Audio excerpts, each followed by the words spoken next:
Pertanyaan berikutnya, pendeta datang dari Stephen VL Parepei. Shalom, ingin bertanya untuk tim tajam. Di dalam 1 Samuel 2 ayat 6, Tuhan mematikan dan menghidupkan. Ia menurunkan ke dalam dunia orang mati dan mengangkat dari sana. Pertanyaannya, apakah yang dimaksud Allah mematikan dan menghidupkan? Terima kasih, pendeta. 1 Samuel Terima 2. kasih. Ya, 1 Silakan, Samuel tolong 2 dibaca. ayat 1 yang Samuel ya. Ya, satu betul. Samuel. 1 Samuel 2 ayat yang ke-6.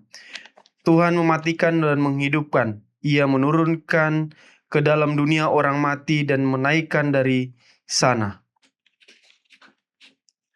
Silakan. Terima kasih untuk pertanyaan ini. Shalom, Bapak Stephen Parape. Saya perhatikan sudah beberapa pertanyaan. Mulai dari waktu itu baca kitab Bilangan, terus masuk ke Yosua. Berarti sekarang sudah baca Alkitabnya sampai di 1 Samuel pasal yang kedua. Di edisi tajam yang berikut, saya percaya saudara atau Bapak Stephen Parepe akan bertanya lagi, mungkin sudah di 1 Raja-Raja. Ini sudah di 1 Samuel. Bagus sekali mempunyai jadwal baca Alkitab yang teratur dan sistematik dan ada pertanyaan ditanyakan. Apa yang dimaksudkan dengan ayat 6, Tuhan mematikan dan menghidupkan? Ini ada kaitannya dengan pertanyaan yang pertamakah tadi, kalau tidak salah? Betul, pendeta. Pertama, yang tentang kematian. Pertanyaan yang pertama, bahwa segala kekuasaan itu ada pada Tuhan. Ya. Ini kata-kata Hana. Setelah Tuhan Allah memberikan kepadanya seorang anak laki-laki yang bernama Samuel. Yang dia minta karena dia selalu dihina, sudah sakit hati dia, sungguh luar biasa sakit hati. Akhirnya Tuhan menjawab doanya, yang mendapatkan seorang anak, dan ini adalah puji-pujian Hana.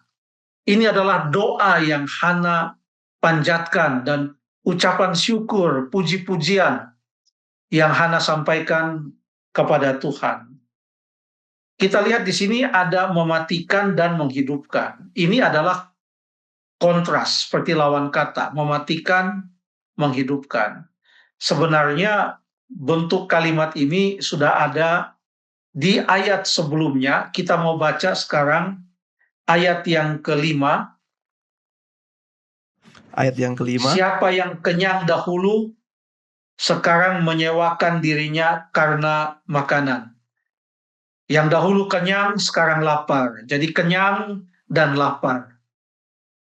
Lalu kemudian, tetapi orang yang lapar dahulu, sekarang boleh beristirahat.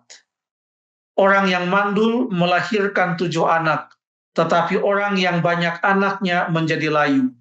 Jadi ini kan kontras.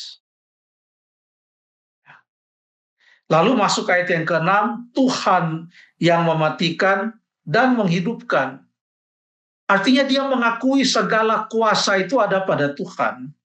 Yang tadinya dia tidak pernah menyangka akan dikaruniai seorang anak. Tuhan menjawab doanya. Karena kekuasaan itu ada pada Tuhan. Ayat yang ke-7, Tuhan membuat miskin dan membuat kaya. Ada miskin, kaya. Tuhan merendahkan dan meninggikan. Jadi mulai ayat yang kelima, kenyang, lapar. Lalu kemudian saya menggunakan kata-kata yang ada dalam Alkitab ya. Mandul, lalu kemudian melahirkan. Lalu ayat yang ke-6, mematikan, menghidupkan. Lalu menurunkan dalam dunia orang mati, mengangkat dari sana, membangkitkan. Membuat miskin, membuat kaya. Merendahkan, meninggikan. Allah lah yang mempunyai kuasa.